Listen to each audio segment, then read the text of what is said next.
The first speaker gives me a great pleasure to introduce is my boss and the Deputy Administrator of EPA, Hank Habicht. Hank has been involved with environmental issues since 1981 in many capacities, both in the private and the public sector. He's with the Department of Justice from 1981 to 87, where during those last 4 years he was the Assistant Attorney General for Lands and Natural Resources Division. That division handles all federal litigation on environment, energy, lands, and resource management issues. While at the Department of Justice, criminal and civil prosecutions doubled in number. Hank also served in private law firms and as a vice president of Ruckelshaus and Associates, dealing with environmental and energy issues. He has served on the board of directors for the Environmental Law Institute and chaired the American Bar Association Toxics and Tort Committee. I would go on this, but Hank would be embarrassed if I said too much more about him. His education, however, does include a degree from Princeton, a law degree from the University of Virginia. He now resides in Northern Virginia with his wife and 2 daughters. Since becoming deputy at EPA 2 years ago, Hank has had the responsibility of being the main implementer of EPA's new management approach. There's 3 prongs to it. One is risk-based strategic planning, the other is pollution prevention, and the third is total quality management. Well, it's a testament to the interest, to the fact that pollution prevention has arrived, to see all these alert and bright faces here this early in the morning. I want to speak briefly and leave time for your questions, because this really is a group of experts and leaders. But it is important because there's such a dynamic situation at EPA, and both in the general management and directions at the agency, and particularly in pollution prevention, that it's evolving all the time, and it's important to give you as much of an up-to-the-minute perspective as I think exists on where we are with it, and then have the opportunity to hear from these other speakers. Let me just begin, though, by also thanking everybody who's been involved in putting this together. I think we have a good coalition of sponsors here at the front table. The environmental community, certainly CF and World Wildlife Fund has been a leader in this area. The environmental community, CMA, and represented by Dow here. A number of federal agencies. I particularly want to thank my friends and colleagues in the Pollution Prevention Division, Stan and Jerry Kotis, and everybody who's worked hard over the last couple of years. I think people have described in any organization, whether it's industrial or governmental, taking a bureaucratized organization and getting these various units to cooperate as something akin to herding cats. I'm a little bit more optimistic than that. I think it's impossible to herd cats, but it is possible with hard work to get pieces of an organization to work together. And those of you who were here last year may remember me talking about the biggest environmental challenge we all face is compartmentalization. And what pollution prevention is about, as much as anything else, is ending compartmentalization. But I think the pollution prevention staff has energy, creativity, and grit to keep working at institutionalizing it both in society generally and particularly within EPA. I'm delighted to be here with Jim and Dave. Jim Leap and I both earned our environmental spurs at the Justice Department, and as we know, Jim is now at CF and World Wildlife Fund. I think it's fair to say that both Bill Riley and I stand in awe of Jim's choice of organizational affiliations over the years. Now you just need to come to EPA, Jim. And we've enjoyed working with Dave and Dow Chemical, Frank Popoff, and everybody there, like many other companies in this industry, have truly been stepping out and being leaders. It's fair to say that not that many years ago, Dow was perceived, rightly or wrongly, as being a recalcitrant in the environmental area, and they have evolved in the span of a few years to really being viewed as a leader of all institutions in really finding ways to give life to the concept of sustainable development and clean production and clean economic growth. So it's great to be here, and I thank all of you because, as I say, you're all leaders. I don't have to give you my pollution prevention 101 talk. Many of you have been at this longer than I have. But I thank you for your leadership, and we look forward to the kinds of ideas that are going to come out of this conference. The 2 things I want to do briefly this morning is to give you a sense for how pollution prevention fits into the strategic direction of EPA here in 1991, and then to talk a little bit about how concretely in EPA's action plan and our current activities that strategic direction is manifesting itself in the real work that we do. It goes without saying that pollution prevention really is the manifestation, as much as anything else, of where EPA is headed and where we hope the environmental protection movement is headed. It's not an easy concept to define. I think we've all struggled with it over the years, and we are developing a sense for what it means in both specific and in conceptual terms. One of the best illustrations of the importance of thinking in terms of pollution prevention to me is a story that some of you may have heard Amory Lovins has told, a true story about from the 1950s. Excuse me, I have a cold. From the 1950s, when the Dayak tribe on the island of Borneo had an outbreak of malaria, and the World Health Organization, rushing to respond to this crisis, sprayed the island with DDT, and it killed the mosquitoes, and the malaria outbreak subsided. So far, so good. But there are a number of other side effects of this. One of the predators of a thatch-eating caterpillar on the island was killed by the DDT, so the thatch-eating caterpillars proliferated and all the roofs of the huts on the island caved in. But worse than that, the gecko lizards on the island were infested with the DDT, and the cats on the island eat these lizards. So the cats ate the lizards, and the cats died, and there was a growth in the population of rats, and there was an outbreak of plague on the island. So thinking quickly, a number of international organizations got together and came up with a quick response. They parachuted live cats onto the island to eat the rats. That's a true story. And I think it illustrates well the importance of thinking systemically in environmental protection. If we wait to react, it's even more of a suboptimal approach than is illustrated by the costs of programs like Superfund. By being able to anticipate and integrate environmental thinking into what we do, and thinking in terms of the environment as an interrelated whole, we'll do a much better job at much lower cost and with much less convulsion of protecting the environment. You notice I've used cats twice now this morning. I don't know why that is. Let me tell you what that means to EPA. We recently had a senior management meeting at the agency in Baltimore just a couple of months ago, and both before and during that meeting we were thrashing out a statement of strategic direction for EPA. Where are we headed as an agency? What in our next 20 years will be the organizing themes? And we've developed a short, it's not short enough to fit on a bumper sticker, but we've developed a short statement of strategic direction for the agency that we will be disseminating around the agency and making public literally within the next couple of weeks. It flows from the advice that we got from our Science Advisory Board and the SAB report, which, as you know, highlighted pollution prevention as an important focus, as well as a risk-based approach to environmental protection, and it certainly counseled thinking of the environment on a cross-media basis. And it also evolved from our own thinking and experience over the last 20 years.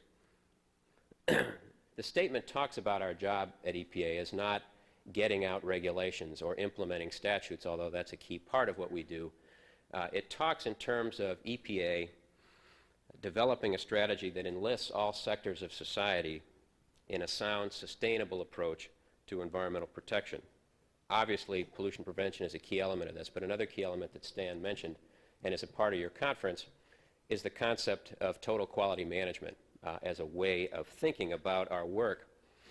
Total quality management has the advantage of allowing us to get the most out of our people and bringing our people together to work cross-functionally, even as we stand many years before there's much chance that EPA will be significantly reorganized. We can get our people to work in cross-functional teams. It also has the benefit of getting us in touch with our customers or our constituents. And I think one of the new manifestations of a new way of thinking at the agency is thinking of the outside world, including industry, in terms of a customer. Not a customer in the sense of the ultimate customer that you have to make happy, because then we wouldn't have a great track record, I think. But in the concept of TQM, and many of you are familiar with total quality management, the work process is a chain of customers. There is an ultimate customer, but there are many customers through that chain of the work process. And a customer is someone to whom the work process passes and who adds value to the ultimate product. And if our ultimate product is a sustainable approach to growth and environmental protection, then industry is clearly a customer, and we're beginning to think and work with industry that way. Well, you can see this is a very significant new way of conceiving of our business at the agency, and it hasn't taken hold entirely, but I think it's being embraced, and one manifestation of that is our industrial toxics project, or what we call the 3350 program, where we have asked companies on a totally voluntary basis to seek to achieve at least 50% reductions in the emissions of 17 top TRI chemicals by 1995. That 50% reduction would be the equivalent of over 700 million pounds of TRI chemicals.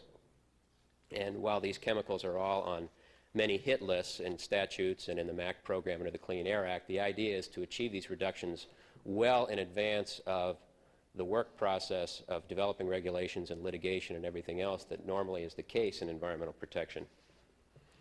We're very optimistic about this. We've gotten a strong response from literally dozens of companies already, and we think that this can really be a dramatic illustration of how there are other ways to do business, and how, in addition to the very important regulatory and enforcement work that we do, that's not going anywhere. The kind of voluntary approach where we can set goals together with industry and leave industry the room to optimize pollution reduction and pollution prevention, I think is very much a wave of the future. This concept is nothing new. This wasn't our idea. We've seen companies practicing this. 3M is obviously one of the most prominent examples of a company that's achieved hundreds of millions of dollars of saving through looking at their work process and reducing waste on a systematic basis. Dow Chemical's Waste Reduction Always Pays, their RAP program, is also achieving similar kinds of success with a lot of innovative ideas and using TQM principles to get the real workers at those companies to come up with better ideas for producing as well or better with less waste. CMA's Responsible Care program is another good example. I think the phase out of CFCs is an example of a new way of doing business. And the plastics industry is also taking a leadership role in terms of plastic packaging and source reduction in that area. Well, there are many reasons why we're finding through taking a pollution prevention perspective on protecting the environment, what we're seeing is linkages we never saw before between environmental protection and economic growth. And one of the key reasons for seeing this linkage, of course, is efficiency. And in terms of the long-term health of the U.S. economy, the concept of efficiency, whether it's efficiency in production, efficiency in the use of energy and other resources, efficiency is going to have a long-term effect on the health of the economy and on the bottom line. And the more we can get people thinking in those terms, and the fact that we have the environmental community and industry and EPA all together up here, I think is a sign that we are beginning to think in those terms. This is going to be one of the greatest engines for success of pollution prevention. We're seeing another example of the way we're promoting efficiency in a new way is through our Green Lights program at the agency, where we've asked major corporations to audit their lighting, the way they light their facilities, and to use more energy efficient lighting technology that will get the same or better results for less money. This may be the first EPA program where a prerequisite to participation is a positive return to the companies that participate. It's strictly voluntary, and it's only on the basis that by retrofitting lighting that there will be within 5 years or thereabouts a positive return on their investment. Again, we've had several dozen companies sign up for this program. It will be another example of how we can reduce our cost and reduce pollution at the same time. We calculate that industrial and commercial lighting accounts for almost 20% of all electricity use in the United States. So you can see the manifest benefits from this kind of an approach. Now, pollution prevention, as you all know as well or better than I, is not always going to lead to a direct positive rate of return. But I think we've only begun to understand the long-term benefits of a prevention-oriented approach, both to economic and environmental health. And one of the things I want to ask you over the course of the next couple of days to do is to help us ask the right questions and develop a better understanding of the real long-term benefits, short-term and long-term benefits of prevention-oriented approaches and technologies, as well as a better understanding of the costs. Well, eventually, as Peter Drucker said, everything degenerates into work. And let me talk about how these concepts and great ideas, and they're all very exciting, translate into the work of EPA. We have an action plan for pollution prevention that has 3 general components to it. I just want to share those briefly with you and move on to our other speakers. These three components have been developed by Jerry and his people and Stan in his time here, and have been refined over the last few months in the light of the Pollution Prevention Act that was passed by Congress. The Pollution Prevention Act really is a helpful act. I hope it's a sign of a trend from Congress that's very positive, it's constructive, and I think it gives us the authority in the room to move forward strongly in pollution prevention. But the three basic elements are information, education, and technical assistance are one element. Second element is integrating pollution prevention into every aspect of EPA's work. And the third element is developing a sector perspective on environmental protection, developing sector-oriented strategies. In the first area, information, education, technical assistance, this is an area where I think we've achieved our greatest success so far as an agency and I think as a society. It's obviously the core of pollution prevention is good information, people being on the same wavelength, developing an ethic. And our 2% pollution prevention projects have been oriented in this direction. Our state grant programs, our cooperation with the states have all been moving in this direction. I think it's also important to say that Bill Riley and I view the foundation for EPA's agenda for the future is building a coherent, integrated base of knowledge that we can use, one integrated base of knowledge that we at the agency in the environmental protection field can use to set priorities and make decisions, and one that can be readily understood and accessed by the public. And I think one of the least known success stories over the last few years at EPA is our integration of our data systems, the computerization of the information at the agency, the development of breakthroughs like the geographic information systems, which I just think is going to revolutionize the way we approach environmental protection in the years ahead. And in addition to that, building data systems that the public can understand and use and can guide us in pollution prevention. The most obvious of these is the toxic release inventory that we're making more usable, we're enhancing, we're building on in our implementation of the MACT program and the Clean Air Act, and we're making more and more accessible to members of the public. I mentioned geographic information systems. You'll hear more over the course of the next couple days about the array of online information systems, clearinghouses, and bulletin boards that we have with regard to advances in technology, with regard to pollution prevention ideas and programs. One of the most prominent of these is our Pollution Prevention Information Exchange System, the PIES system, that's already received thousands of calls in less than a year of existence, and I guess now receives over 50 calls a day. So this is beginning to build networks, and which is very important. We're also doing this internationally. With UNEP, we've developed the International Cleaner Production Information Clearinghouse with the acronym ICPIC. And with OECD, I think, I understand that Jim Saltzman's here somewhere, who's an old friend from Justice. There's Jim working at OECD, and Rebecca Hanmer, that many of you know, who has been a leader at EPA for many years, is over working on pollution prevention projects with the OECD. So the networks are expanding, the knowledge base is expanding, getting a common base of knowledge is critically important, and that's happening. Pollution prevention is also going to be a major focus of our environmental education program, certainly the fastest growing program in the agency. We're going from a few $100,000 to about $8 or $9 million next year in our budget for environmental education, building that ethic, building that base of information, recognizing that the government can't do it, individuals have to do it. Education is going to be critical, as obviously we're working with the states. The second element, briefly, of our strategy is integrating pollution prevention into all of EPA's programs.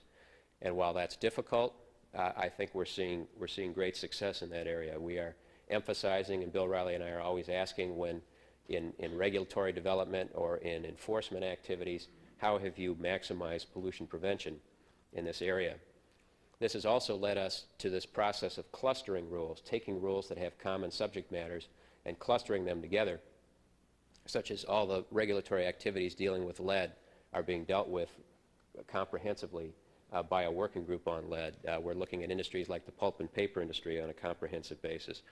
We're also clustering activities around a geographic area, the Chesapeake Bay, the Great Lakes. We're taking our real work but organizing it around a common theme, so we look multimedia and we can look at the entire system like a Great Lakes system and find what are the best prevention-oriented ways to deal with that system. Another important area for integration is finding what it is about EPA programs that discourage innovative technologies and doing whatever we can to encourage the introduction of innovative new ideas and not having our programs constantly create incentives simply to use the same old tried and true approach. And projects like our project with Amoco with their Yorktown refinery and others are going to be very promising in this area. Finally, we're developing a sector-oriented strategy, and I think this is exciting. Having worked in the government, I know how difficult it is for agencies to cooperate with one another, let alone the problems we've had working cooperatively within an agency. And this is happening. I've already mentioned the Industrial Toxics Project, which is looking at the manufacturing sector and trying new approaches. In the energy sector, green lights is one part of a strategy that we're working closely with the Department of Energy on with regard to energy conservation and efficiency.